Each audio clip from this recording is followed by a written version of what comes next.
नमस्कार। आज महापर्व का दूसरा दिन है।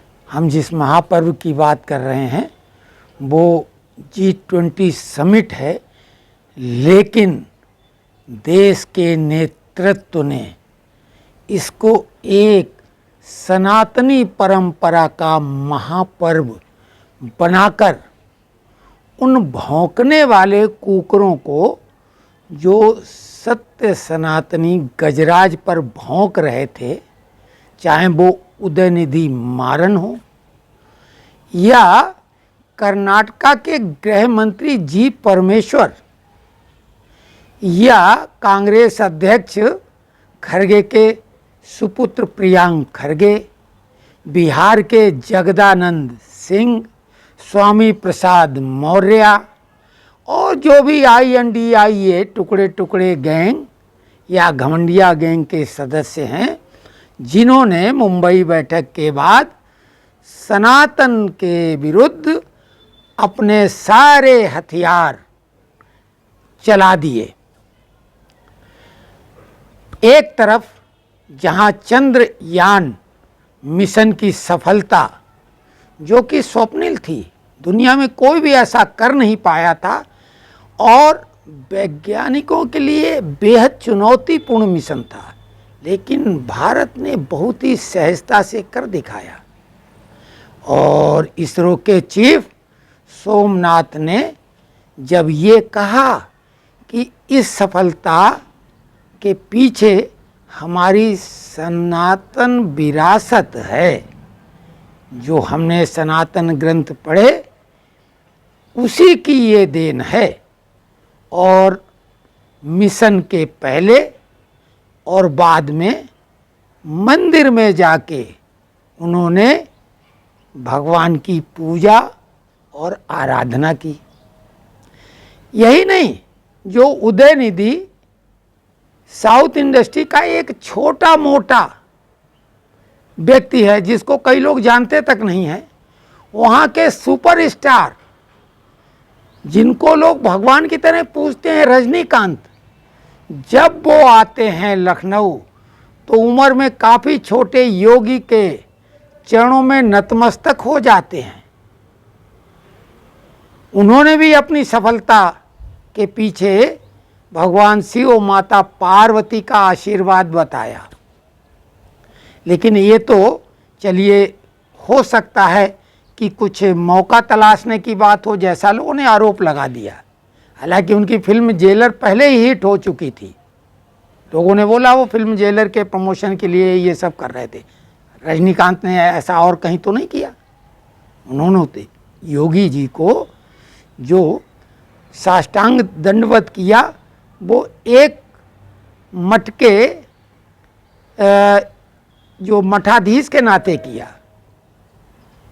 अब बात आती है G20, सब कुछ सनातनमय। मोदी जिस जगह प्रत्येक राष्ट्राध्यक्ष से मिल रहे थे, वो कोणार्क सूर्य मंदिर का चक्र दिखाया उन्होंने। ये पूरा चक्र दुनिया के हर देश ने बार बार दिखाया, क्योंकि फोटो सेशन वहीं पे हुआ मिलते हुए।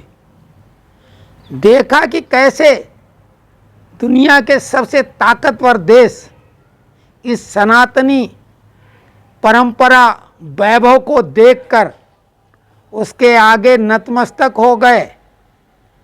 यही नहीं, उदयनिधि मारन, उदयनिधि स्टालिन और जी परमेश्वर, तुम्हारी औकात क्या है?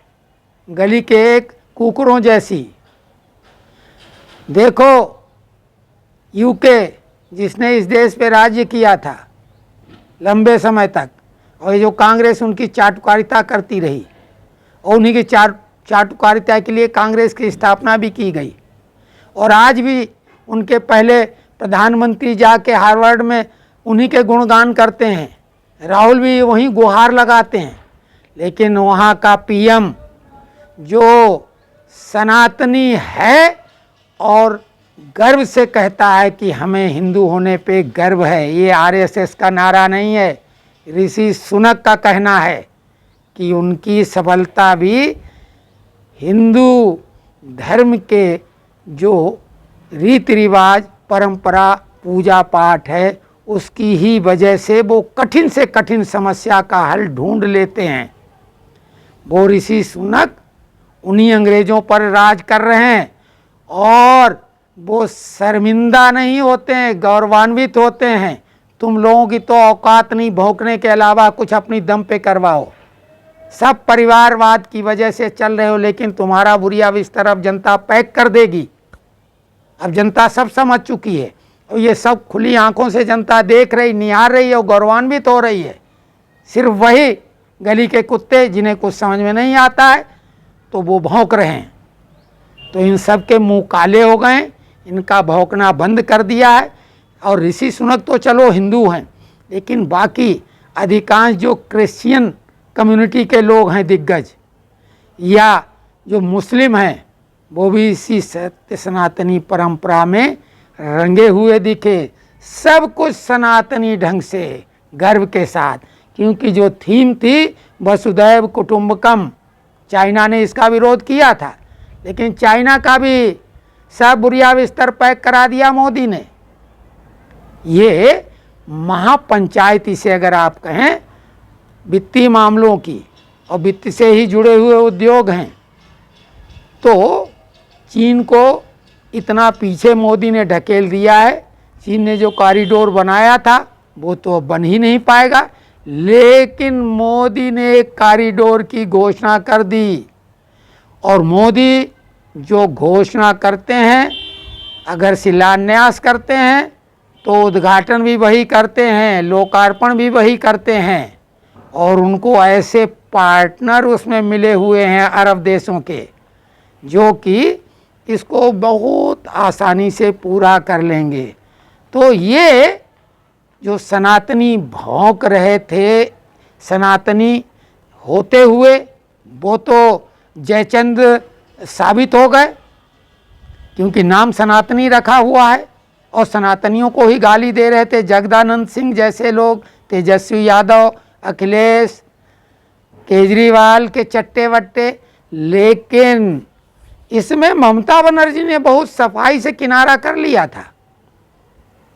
और डिनर में 5 मुख्यमंत्री पहुंच गए, टुकड़े टुकड़े गैंग, घमंडिया गैंग के। तो ये टुकड़े टुकड़े गैंग फिर टुकड़े टुकड़े हो गया। चुनावी बिसात पर पहली ही चाल में मात खा गए। हाँ, विरोधी पत्रकार भी जो अपने को विशेषज्ञ बता के बोलते थे इस बैठक में ये पैसा खर्च करने से होगा क्या, कोई डिक्लेरेशन तो हो ही नहीं पाएगा, क्योंकि चाइना रसिया इसका विरोध कर चुका है।